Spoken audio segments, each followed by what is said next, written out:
Oi meninos, tudo bem? Hoje a gente vai falar um pouco sobre as grandes navegações. Acredito que vocês já tenham ouvido falar algum momento sobre isso. As navegações, elas começaram por volta do século XV e do século XVI. E havia uma motivação muito importante para isso. Na verdade, eles queriam encontrar um caminho alternativo que não fosse pelo mar Mediterrâneo, né, porque era controlado ali pelos árabes e pelos italianos, para o comércio das especiarias, né? Mas vamos começar como tudo isso aconteceu. Bem, em 1458, Constantinopla já era dominada pelos árabes, pelos turcos otomanos, e eles só comercializavam com os italianos. A coisa ficou cada vez mais tensa. Por quê? Porque os italianos vendiam os produtos, vendiam as especiarias com um valor 10 vezes, 15 vezes mais alto para os outros europeus. Então, eles queriam buscar uma rota alternativa que não passasse pelos italianos e pelos árabes e pegasse esses produtos diretamente na fonte. Vamos imaginar aqui uma pessoa que vende, sei lá, jeans. Ele compra esse jeans por R$300 aqui numa loja em Luiz Eduardo Magalhães. Só que aí ele tem uma seguinte ideia: eu vou pegar esse jeans numa cidade, ali em Goiânia, por exemplo, que eu vou conseguir mais barato. Então a ideia era basicamente a mesma: buscar uma rota alternativa para que eles não comprassem esses produtos de uma maneira de uma forma mais cara, né?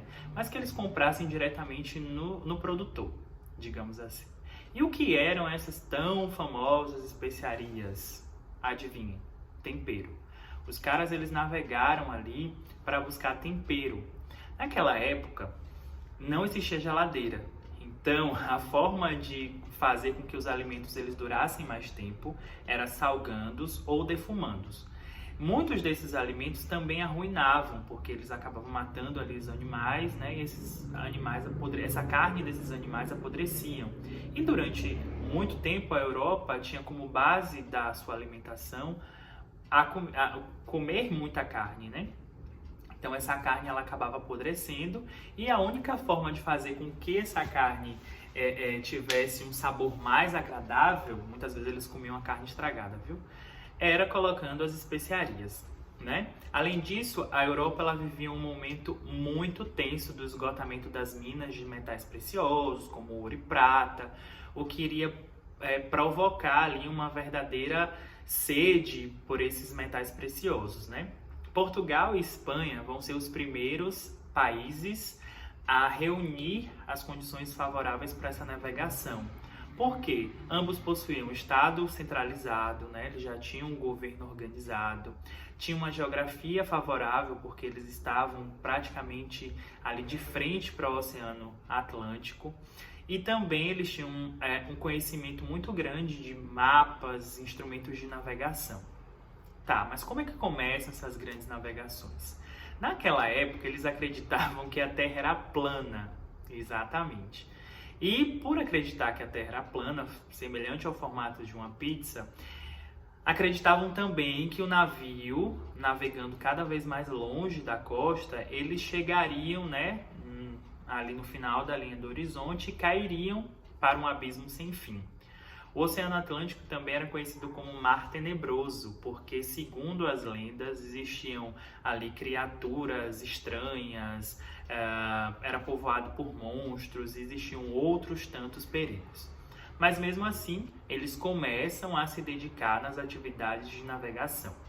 Um dos pioneiros, um dos primeiros a fazer as atividades de navegação foram os portugueses. Os portugueses eles começam sua navegação muito cedo, muito rapidamente, e eles decidiram justamente fazer essa navegação porque eles reuniam todas essas condições, né?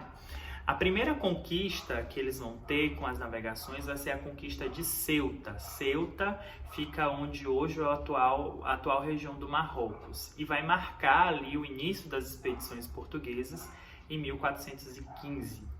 Em 1488, Bartolomeu Dias ele vai contornar o Cabo das Tormentas, que depois ele vai nomear de Cabo da Boa Esperança. Anos mais tarde, a gente tem o Vasco da Gama chegando às Índias, mais precisamente em 1498. E em 1500, a gente tem a expedição de Pedro Álvares Cabral, que vai aportar na América, em terras onde hoje iria se tornar o nosso Brasil. O Cabral ele aportou numa região que hoje é a cidade de Porto Seguro, aqui na Bahia.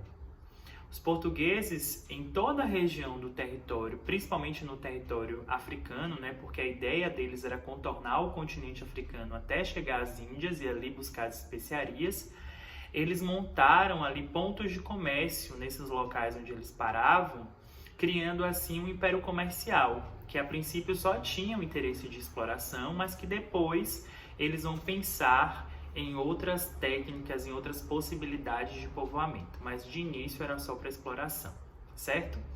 Então a ideia dos portugueses era contornar o continente africano, do qual eles conheciam muito pouco, então eles iam navegando, bem próximo da costa, e fazendo o contorno do continente africano, eles chegariam às Índias. Fato que aconteceu muitos anos desde o início ali do processo da sua expansão marítima.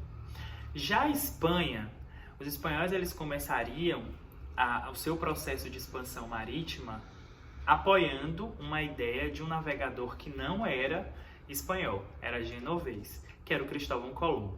A ideia de Cristóvão Colombo era, na verdade, chegar ao Oriente através de um caminho, como se ele fosse dar a volta ao mundo. Ele ia se afastar cada vez mais a oeste, de forma a chegar ao leste. Então a ideia dele era fazer uma volta ao mundo conhecida. No entanto, no meio do caminho, ele vai se deparar com uma ilha que hoje é parte das Bahamas. E ele, durante muito tempo, acreditou que tinha chegado próximo da China, né? Na verdade, ele acreditou que tinha chegado no Japão. Mais tarde, esse episódio vai ficar conhecido como o descobrimento da América, mas só mais tarde, porque até então as pessoas acreditavam que as terras descobertas pelos espanhóis eram terras que estavam na Ásia.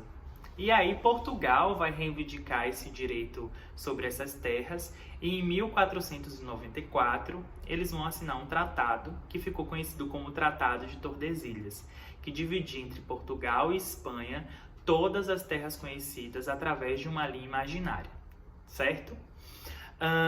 Nos primeiros anos do século XVI, que eles vão descobrir que era um novo continente, porque a Espanha mandou vir aqui, né, nas terras da América, um navegador florentino chamado Américo Vespúcio. E ele, nessa navegação, acabou por constatar que não era uma terra no leste, mas um novo continente. E aí, em homenagem a Américo Vespúcio, o novo continente ficou conhecido como a América. Bem, sobre essas grandes navegações, acredito que é basicamente isso. Na próxima aula, a gente vai falar um pouco sobre como aconteceu a colonização da América e quem eram os povos que habitavam aqui antes da chegada dos portugueses e dos espanhóis. Mas aí fica para a próxima aula. Eu vou deixar aqui uma atividade, vou deixar uma novidade aqui também, que é uma lista de presença, que vocês vão entrar na descrição do vídeo e vão colocar ali o nome de vocês na lista. E também o texto complementar, caso alguém tenha alguma dúvida aí e queira ver alguma coisa a mais do que esse vídeo. Tá bom? Um beijo e até mais!